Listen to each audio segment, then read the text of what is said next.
नमस्ते प्यारे विद्यार्थी, मेरे ऑनलाइन यूट्यूब चैनल पे आपका हार्दिक स्वागत और अभिनंदन। आज हम बात करते हैं अध्याय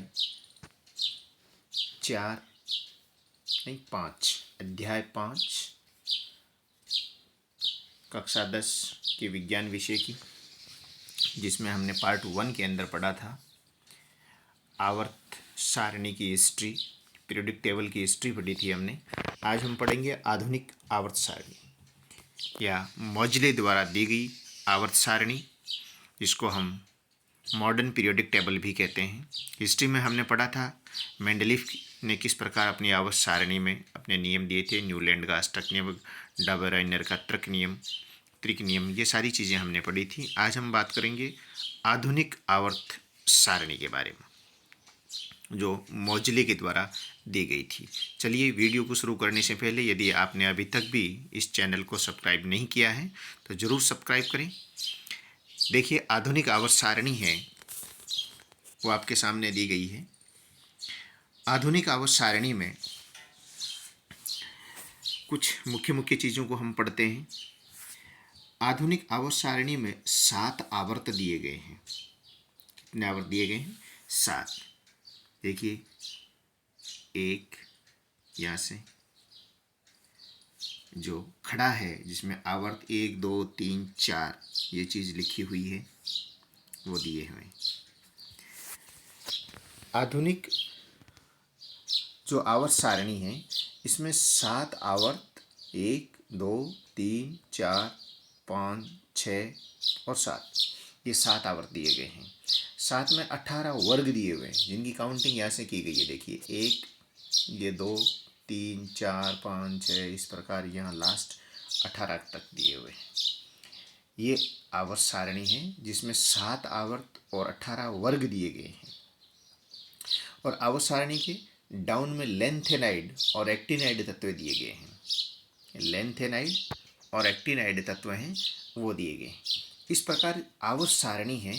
उस आवर्त सारणी में हम कह सकते हैं कि 7 आवर्त होते हैं और 7 आवर्त के साथ 18 वर्ग होते हैं। फिर इसको अलग अलग भागों के अंदर बांटा गया है। आप वर्ग 1 और 2 देखिए, वर्ग 1 और 2, जिसमें ये 2 खाने आते हैं। ये अलग एक ब्लॉक होता है, जिसको एस ब्लॉक कहते हैं, ठीक है। और उसके बाद में 13 से लगाकर 18 तक एक अलग ब्लॉक है, जिसमें 13 14 15 16 17 और 18 ये अलग ब्लॉक है, जिसको पी ब्लॉक कहा जाता है। कौन सा ब्लॉक कहा जाता है? पी ब्लॉक कहा जाता है, और इसको एस ब्लॉक कहा जाता है। इसके बाद बीच में 3 से लगाकर 18 तक एक अलग ब्लॉक दिया गया है, ये डी ब्लॉक कहलाता है। कौन सा ब्लॉक कहलाता है? डी ब्लॉक कहलाता है। और डाउन में जो लेंथेनाइड और एक्टिनाइड तत्व दिए गए हैं, ये एफ ब्लॉक कहलाता है। तो इस प्रकार आवर्त सारणी में 4 ब्लॉक दिए गए हैं, जिसको S P D F block कहा जाता है। और जब इनका इलेक्ट्रॉनिक विन्यास लिखा जाता है, तो जिस ब्लॉक के अंदर जो तत्व उपस्थित होता है, उसका अंतिम इलेक्ट्रॉन उसी उपकोष में भरा जाता है। ये नेक्स्ट जब हम इसकी इलेक्ट्रॉनिक विन्यास निकालेंगे, तब हमें अच्छी तरह से ये चीज़ समझ में आएगी।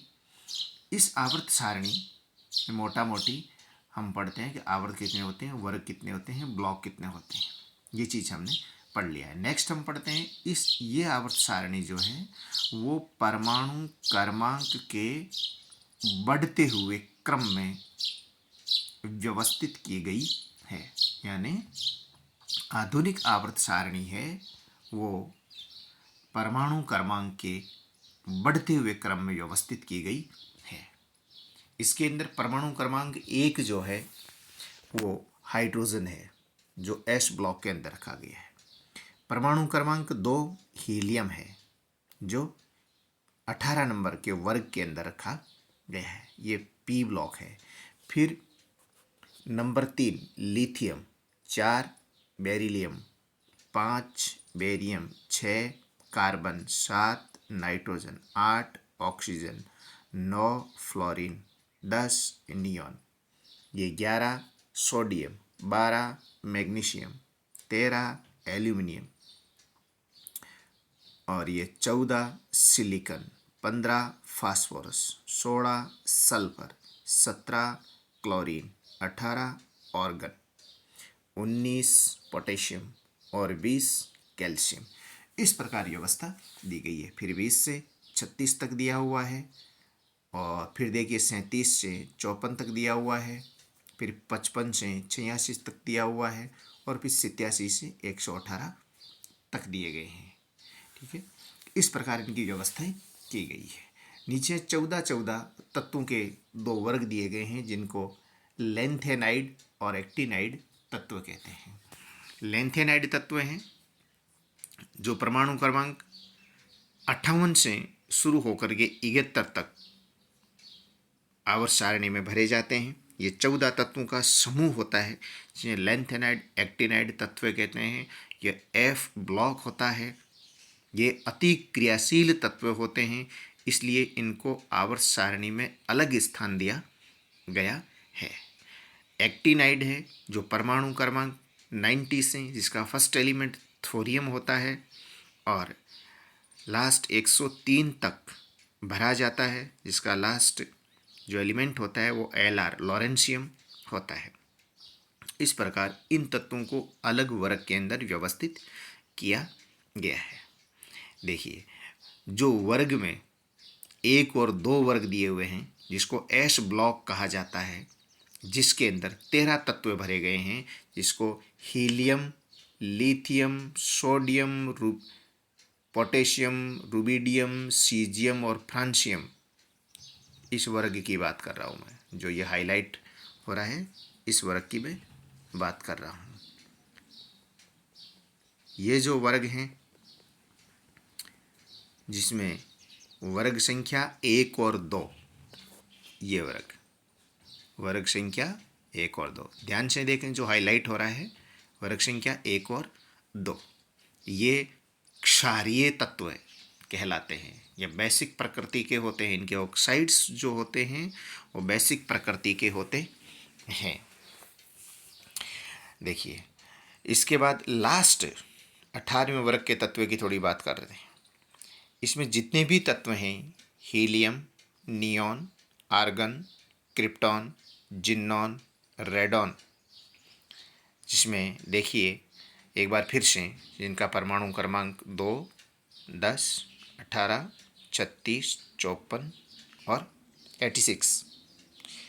इसके बाद जो 118 यानी 118 परमाणु क्रमांक वाला तत्व है वो रेडियो एक्टिव एलिमेंट की श्रेणी में आता है। मोस्टली हम 86 तक की बात करते हैं। 86 तक के तत्व हैं जो जिनका परमाणु क्रमांक 2, 10, 18, 36, 54 और 86 जो है ये एक्रिय गैसें कहलाती है।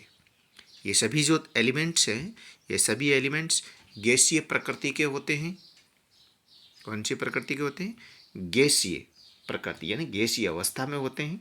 इनके बाह्यतम कोश के संपूर्ण जो बाह्यतम कोश के जो संपूर्ण शीट्स होती है वो भरी हुई होती है, या यूं कह सकते हैं कि बाह्यतम कोश पूरा भरा हुआ होता है, या यूं कह सकते हैं कि इनका अष्टक पूर्ण होता है, या यूं कह सकते हैं इनके बाह्यतम कोश में 8 या 18 इलेक्ट्रॉन होते हैं। कोई भी सीट खाली नहीं होती है।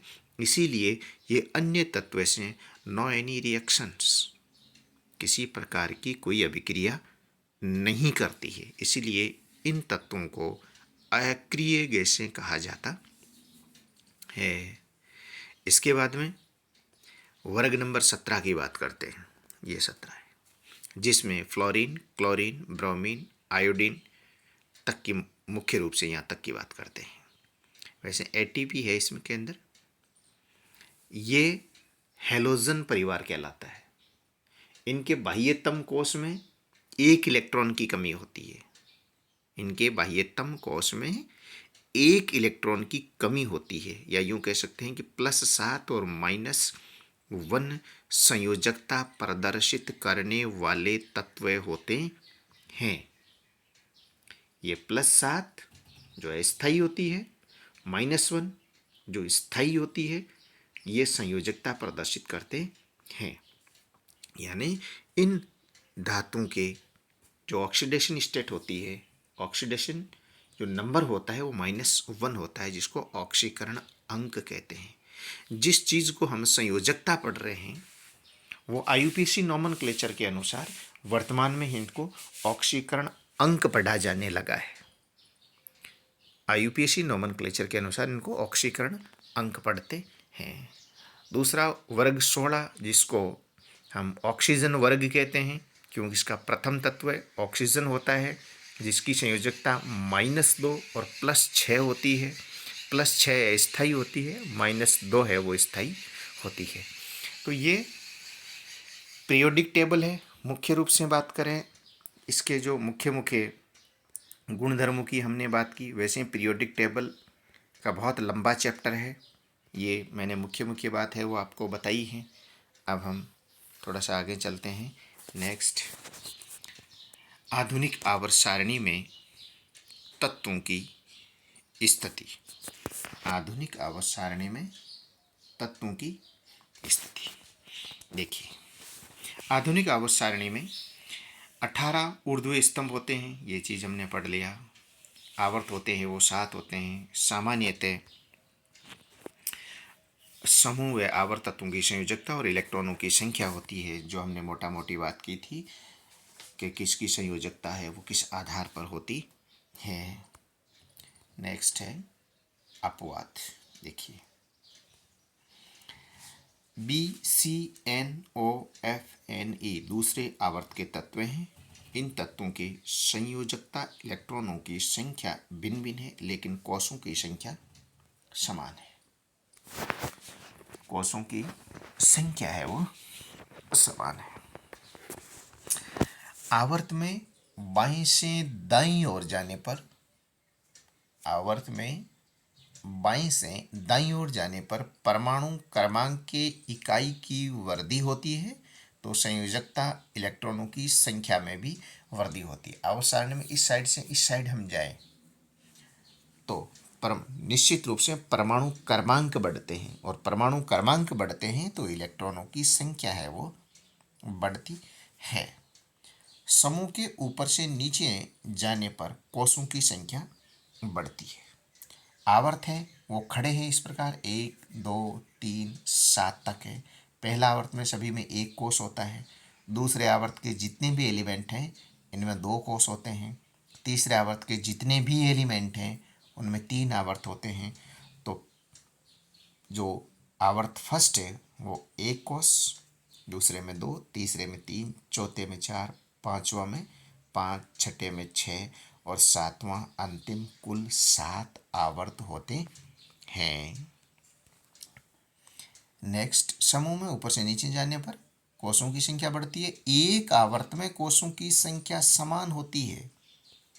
एक आवर्त में यानी एक आवर्त है। पीछे जाके वापस पीरियोडिक टेबल को ध्यान से देखिए, वहाँ आपको जैसे आवर्त नंबर 1 जिसमें 2 तत्व हैं, हाइड्रोजन और हीलियम, तो इसमें केवल एक आवर्त होता है, क्योंकि ये पहले आवर्त में है।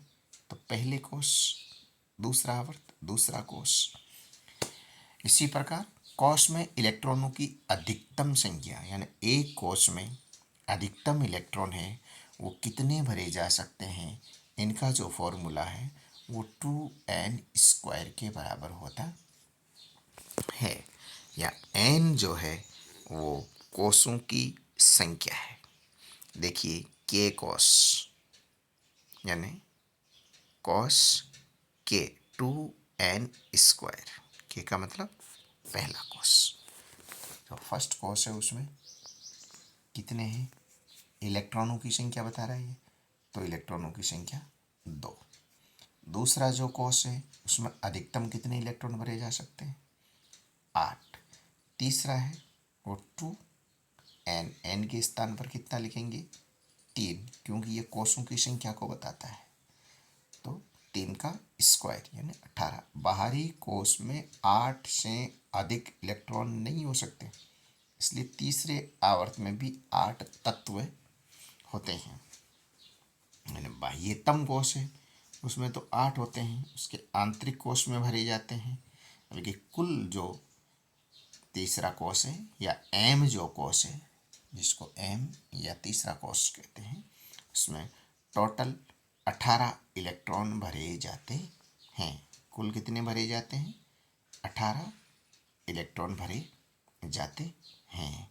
बाहरी कोश है उसमें 8 इलेक्ट्रॉन ही भरे जाते हैं, बाकी अंदर वाले में भरे जाते हैं, क्योंकि प्रथम जो कोश उपकोश में कन्वर्ट होता है, जिसको एस, पी, डी और एफ।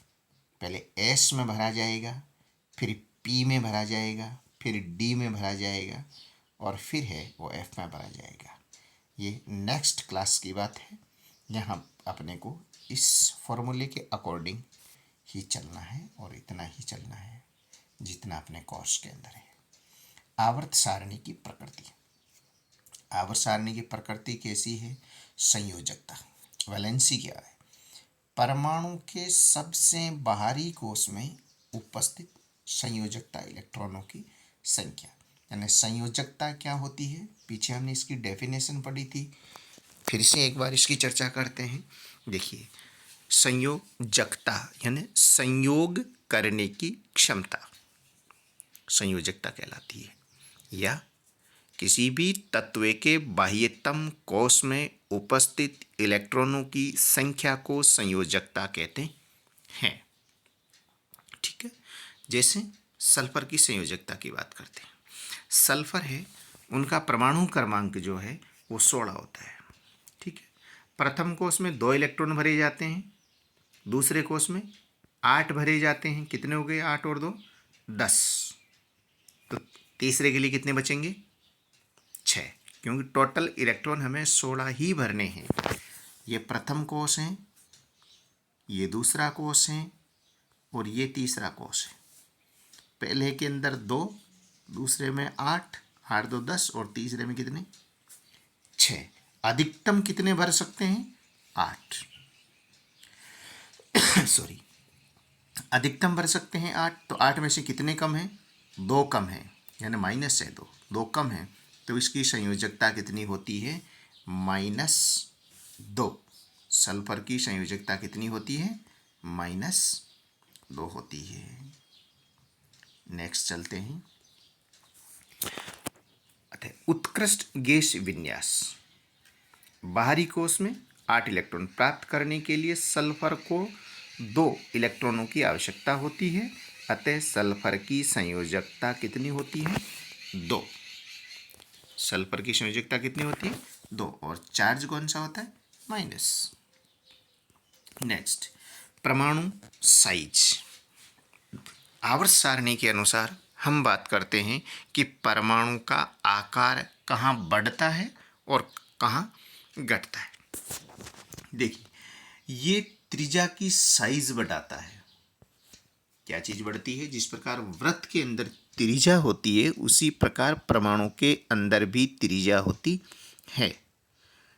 सेम ऐसे समझिए, जिस प्रकार वृत्त में त्रिज्या, उसी प्रकार है वो परमाणु में त्रिज्या होती है। लेकिन अंतर ये होता है कि वृत्त है वो बड़े आकार का है, इसीलिए हम उसको इक्विपमेंट से मेजरमेंट कर सकते हैं, जबकि परमाणु का इजीली साधारण विधियों से मेजरमेंट या मापन नहीं किया जा सकता है। परमाणु के केंद्र से बाहरी कोश की दूरी को परमाणु का साइज कहते हैं। यानी परमाणु के केंद्र से बाह्यतम कोश के मध्य की दूरी को परमाणु की त्रिज्या कहा जाता है।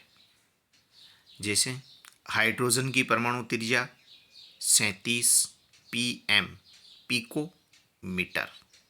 1 पिकोमीटर बराबर 10⁻⁻12 मीटर होते हैं। 1 पिकोमीटर कितना होता है? 10⁻12 मीटर। थोड़ा सा आगे चलते हैं। बहुत इंटरेस्टिंग लेसन है, लेकिन शर्त ये है कि हम इसको अच्छी तरह से समझें, क्योंकि पीरियोडिक जो टेबल है वो थोड़ी सी कठिन हो सकती है, लेकिन एक बार समझ में आने के बाद बहुत अच्छा टॉपिक है, बहुत सरल टॉपिक है। आप सबसे पहले पीरियोडिक टेबल को मैं आपको याद करने का तरीका भी बताऊंगा कि पीरियोडिक टेबल को कैसे याद किया जाता है। जैसे मैंने एक दिन आगे भी याद करने की एक ट्रिक आपको बताई थी, उसी प्रकार पीरियोडिक टेबल को आप एक हार्ड बोर्ड पे, यानी जो अपने नोटबुक का गत्ता जिसे हम कहते हैं होता है, उस गत्ते के ऊपर बनाइए और गत्ते पे बना करके जहाँ आप पढ़ते हैं, जहाँ आपकी रीडिंग टेबल है, उस टेबल के सामने दीवार पे इसको लटका दीजिए। कभी भी पीरियोडिक टेबल को एक दिन में याद करने की कोशिश ना करें। सबसे पहली हिदायत क्या है, एक दिन में याद करने की कोशिश ना करें। पहले दिन आपको केवल पीरियोडिक टेबल बनानी है, न कि याद करनी है। फिर उसके बाद प्रतिदिन इसको चाय के साथ लेना है। जब भी आप पढ़ना शुरू करें, इस टेबल के सामने दीवार के ऊपर पीरियोडिक टेबल टंकी हुई है, तो उसको आप 5 मिनट तक पढ़ें। बस आपको इतना ही करना है। ये क्रियाविधि आप लगातार 2 सप्ताह करें, पीरियोडिक टेबल आपको आसानी से याद हो जाएगी। बहुत इजी है पीरियोडिक टेबल, और समझ में आने के बाद ये पूरा लेसन पढ़ने में आपको बहुत इंटरेस्ट आएगा। बहुत सरल और छोटा लेसन है। देखिए, चलिए, आवर्त में बाएं से दाएं ओर जाने पर परमाणु त्रिज्या घटती है, क्योंकि नाभिक में आवेश बढ़ने से ये इलेक्ट्रॉन को नाभिक की ओर खींचता है, जिससे परमाणु का साइज है वो घटता है। यानी आवर्त में हम दाएं से बाएं तरफ जाते हैं तो परमाणु का साइज है वो घटता है, क्योंकि परमाणु का साइज परमाणु के बाह्यतम कोश और उसके केंद्रक में उपस्थित प्रोटॉनों की संख्या पर निर्भर करता है। समूह में ऊपर से नीचे जाने पर परमाणु का साइज बढ़ता है, क्योंकि नीचे जाने पर एक नया कोश जुड़ जाता है। इससे नाभिक तथा बाहरी कोश के बीच दूरी बढ़ जाती है, जिससे नाभिक का आवेश बढ़ जाने के बाद भी परमाणु साइज बढ़ जाती है। ऊपर से नीचे की ओर हम आवर्त सारणी में जाते हैं तो कोशों की संख्या बढ़ती जाती है, जिसके कारण इसकी साइज है वो भी बढ़ती जाती है। अब धात्विक एवं अधात्विक गुणधर्म। आवर्त सारणी में धातुएं बाईं ओर होती है, उदाहरण सोडियम और मैग्नीशियम। यानी आवर्त सारणी के अंदर हमने पढ़ा था क्षारीय धातुएं जो वर्ग संख्या 1 और 2 में दी गई है, ये आवर्त सारणी के बाईं ओर होती है। अर्थात हम यूं कह सकते हैं कि आवर्त सारणी में बाईं ओर धातुएं उपस्थित होती है। तो इसका अपोजिट क्या होगा? नेक्स्ट देखिए, आवर्त सारणी में ए धातुएं है वो दाईं ओर होती है, जैसे सल्फर और क्लोरीन। जैसे सल्फर और क्लोरीन। आवर्त सारणी में एक टेढ़ी मेढ़ी रेखा धातुओं को ए धातु से अलग करती है। इस रेखा पर आने वाले तत्व अर्ध धातु या उपधातु कहलाते हैं। ये धातु तथा ए धातु दोनों के गुण रखते हैं।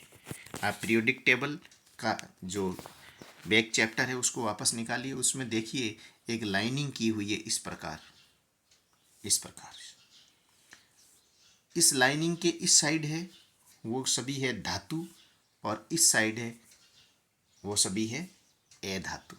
इस साइड की ए धातु है और इस साइड की क्या है? धातु है। और इस जो ये सीढ़ियाँ बनी हुई है, इस सीढ़ियों के ऊपर आने वाले जो तत्व हैं वो उपधातु होते हैं। धातु और उपधातु क्या है, इनकी डिटेल में हमने चर्चा की थी पीछे। उपधातु या अर्धधातु के बारे में मैं आपको थोड़ी सी डेफिनेशन बता देता हूँ कि जिसमें धातु और अधातु, मेटल्स एंड नॉन मेटल्स दोनों के केमिकल एंड फिजिकल करैक्टर पाए जाते हैं। वो अर्धधातु या उपधातु कहलाती है। जब इनका टेम्परेचर चेंज होता है तब इनके गुणधर्म भी चेंज हो जाते हैं, जैसे boron, silicon, germanium, arsenic, antimony, tellurium और पोलोनियम, ये उपधातुएं होती है। समूह में नीचे जाने पर नाभिकीय आवेश घटता है क्योंकि इलेक्ट्रॉन नाभिक से दूर होते रहते हैं, जिससे इलेक्ट्रॉन आसानी से निकल जाते हैं। इसलिए धात्विक गुण आवर्त में घटता है तथा समूह में नीचे की ओर बढ़ता जाता है। नेक्स्ट है अधातु विद्युत ऋणात्मक होती है। इसमें इलेक्ट्रॉन ग्रहण कर आबंध बनाने की प्रकृति होती है। अधातु है वो विद्युत ऋणात्मकता प्रदर्शित करती है। धातुएं जो होती है वो ऑक्साइड क्षारीय और अधातुएं हैं उनके ऑक्साइड अम्लीय होते हैं। ये हमने पीछे पढ़ा था कि धातुओं के जो ऑक्साइड होते हैं वो क्षारीय होते हैं, अधातुओं के ऑक्साइड होते हैं वो अम्लीय होते हैं। ये था आज का लेसन।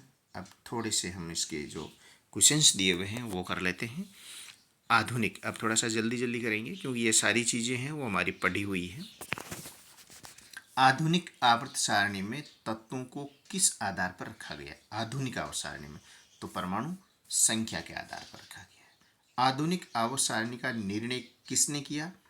तो ये मोजले ने किया था। त्रिक नियम किसका है? डोबेराइनर का। आवर्त सारणी के वर्ग 1 वाले तत्वों को हम क्या कहते हैं?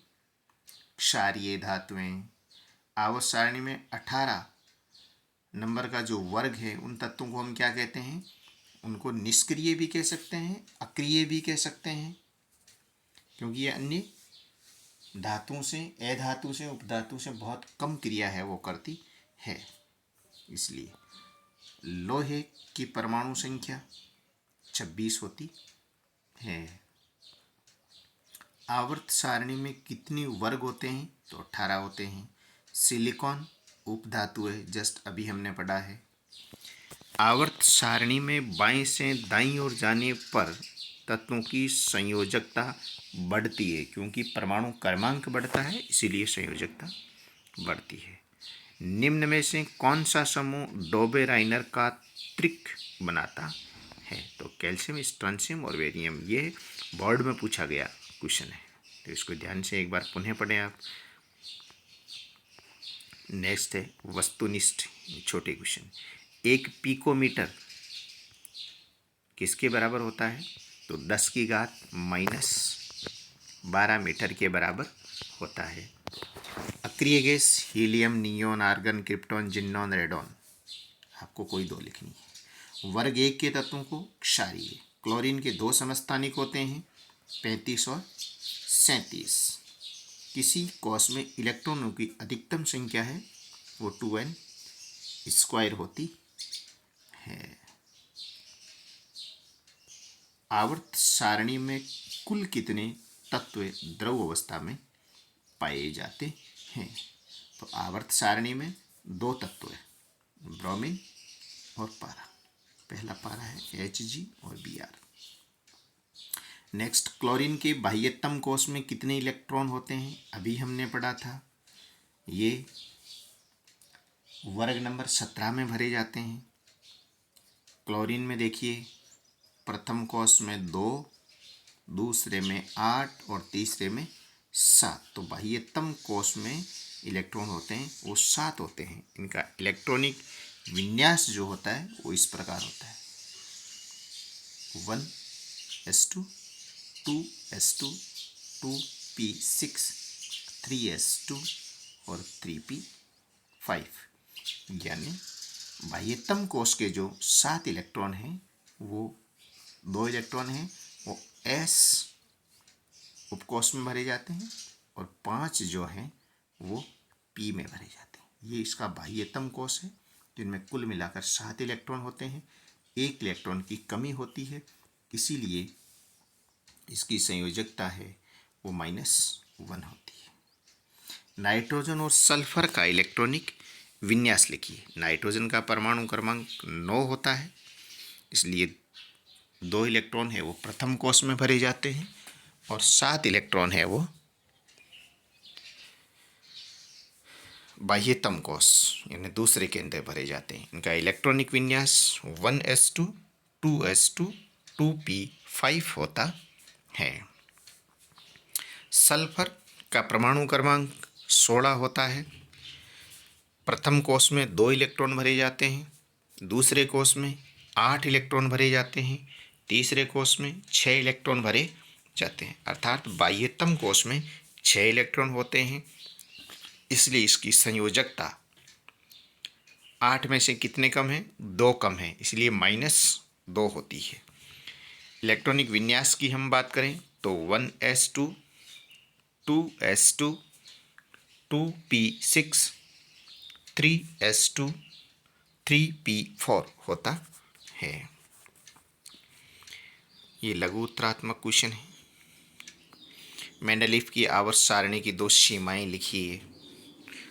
तो ये सारी चीज़ें तो हमने पीछे पढ़ ली हैं, तो इसको आप वीडियो को रोक करके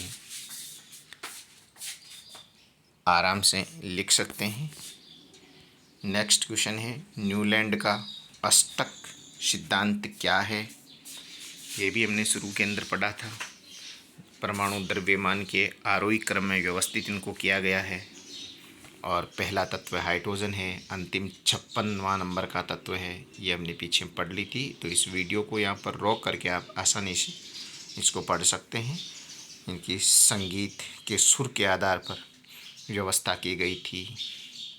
ये आवर्त सारणी के प्रारंभिक आवर्त सारणी इस प्रकार बनाई गई थी। न्यूलैंड नामक साइंटिस्ट ने, भले ही न्यूलैंड की जो आवर्त सारणी थी वो पूर्णतः सफल नहीं थी, लेकिन आधुनिक आवर्त सारणी का बीजारोपण जरूर हो गया था।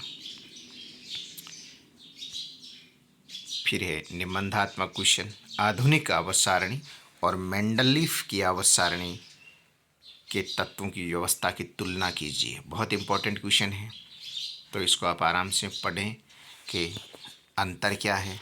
देखिए, मेंडलीफ की आवर्त सारणी है वो परमाणु द्रव्यमान पे व्यवस्थित की गई थी। किस पे व्यवस्थित की गई थी?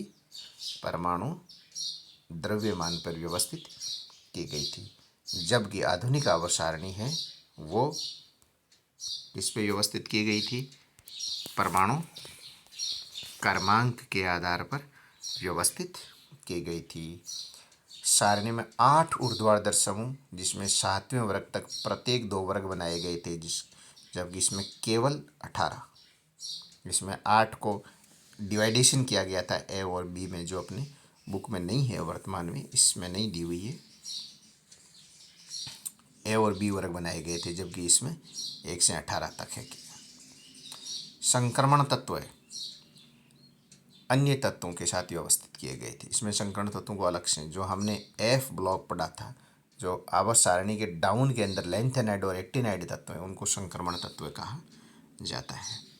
तो ये इसका तुलनात्मक अध्ययन दिया हुआ है मेंडलीफ, और जो मॉडर्न पीरियोडिक टेबल है बाई मोजले के द्वारा दी हुई, उन दोनों की कंपैरेटिव स्टडी है। बहुत इंपॉर्टेंट क्वेश्चन है, इसको भी आप अपनी नोटबुक में लिखें और लिख करके फिर याद करने की कोशिश करें।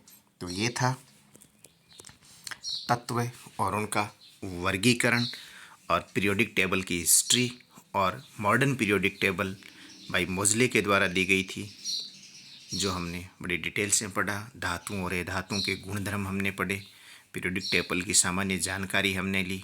आज के लिए बस इतना ही।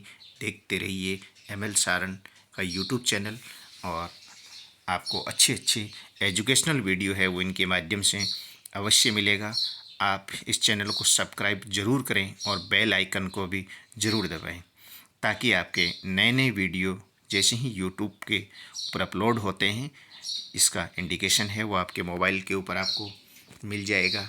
और आपके मिलने वाले जो दोस्त हैं कक्षा 10 में जो पढ़ते हैं, उनके पास इस वीडियो को शेयर ज़रूर करें, ताकि है अधिक से अधिक स्टूडेंट्स हैं वो इसका फ़ायदा उठा सकें। और इस चैनल का जो मूल उद्देश्य है उद्देश्य यही है कि कक्षा 10 का प्रत्येक बच्चा है वो इसका अधिक से अधिक फ़ायदा उठा सके। Thank you.